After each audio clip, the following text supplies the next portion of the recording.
These are the best red velvet crumble style cookies that taste exactly like a crumble cookie, but even better. They're literally like having a red velvet cake, but in the cookie version. And so today I'm going to be sharing with you all my secrets for how to make these perfect crumble cookie dupes. So without further ado, let's get straight into it.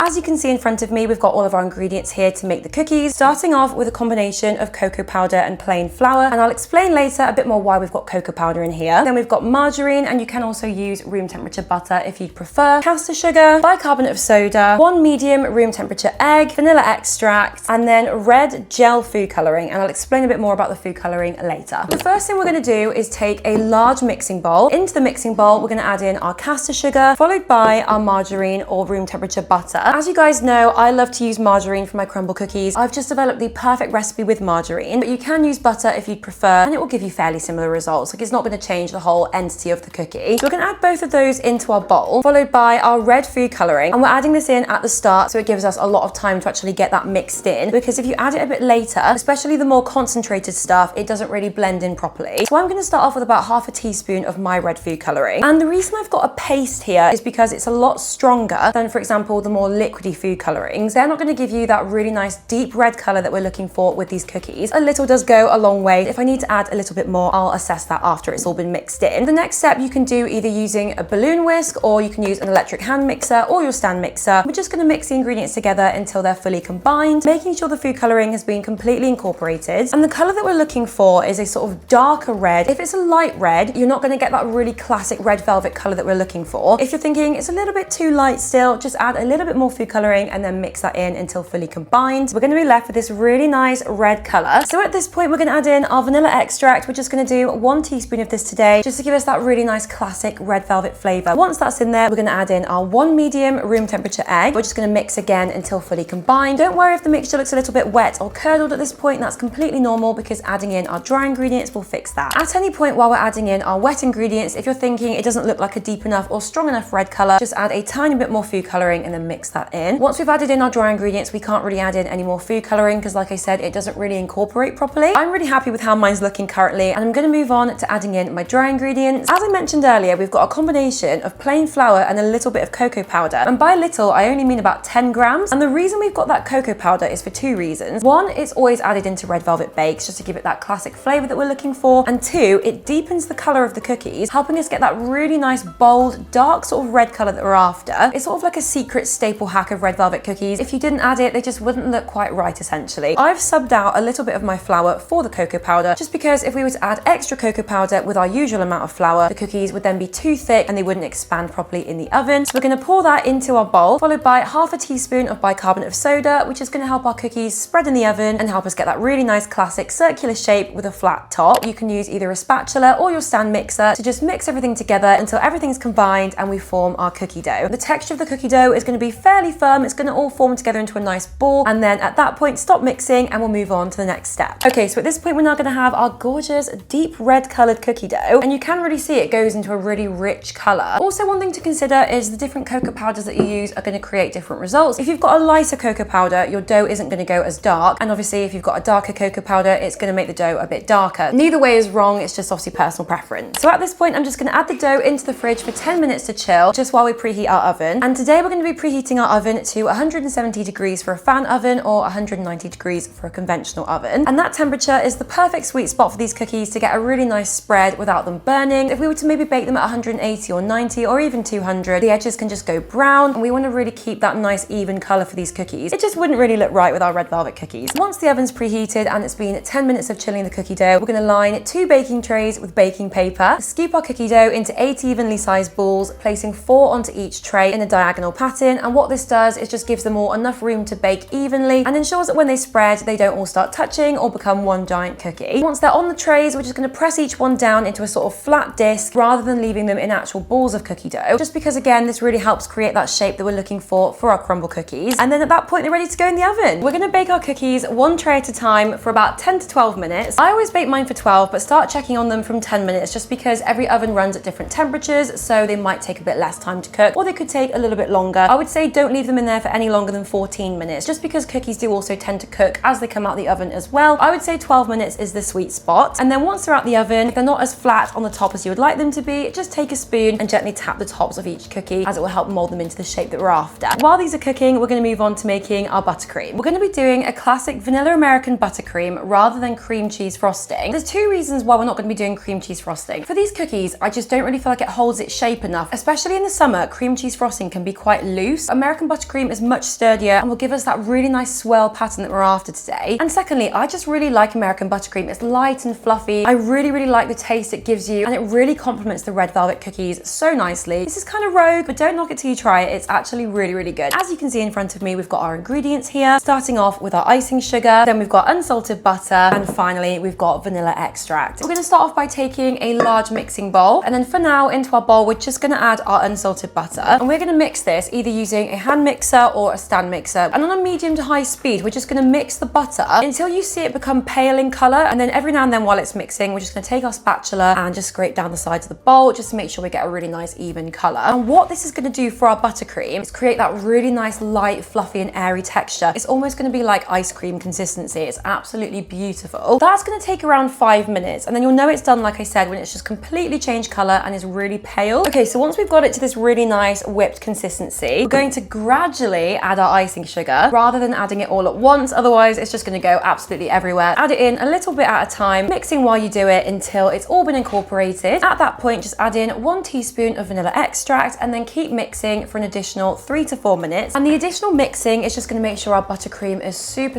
light and fluffy. It's just going to really help it along its way to get to that perfect consistency. The final step, which is going to get that really nice white buttercream that we're after, is adding in a tiny bit of purple food coloring. And you might be wondering, how does adding purple food coloring create a white buttercream? The purple cancels out the yellow tones of the butter and gives us a gorgeous white color that we're after. Add that in, mix it through, and then we've got our buttercream ready to use and add to our cookies. Let's start decorating. The first thing we're going to do is add our buttercream into a piping bag with a circular nozzle. If you don't have any circular nozzles, that's absolutely fine. You can just snip off the tip of the piping bag. Then onto each one, we're going to pipe our buttercream in a swirl shape, going round and round, starting at the outside and working our way into the middle. The final step is to decorate with some freeze-dried raspberries. These just look so pretty. Add a little bit of flavor and just complement the red velvet style perfectly. And then there you have it. That is how to make the most delicious red velvet crumble style cookies. They're gorgeously crunchy at the exterior, but soft and fudgy in the middle. The buttercream is absolutely heavenly. It practically melts in your mouth. And then the raspberries on top just give it a little bit of fruitiness, making them perfect for summer. You guys need to give these a try as soon as you can. You're gonna absolutely love them. I hope you enjoyed coming along with me to see how to make these today. If you did enjoy the video, then don't forget to give it a thumbs up. Don't forget to subscribe for weekly baking content, and I'll see you next week for a new video.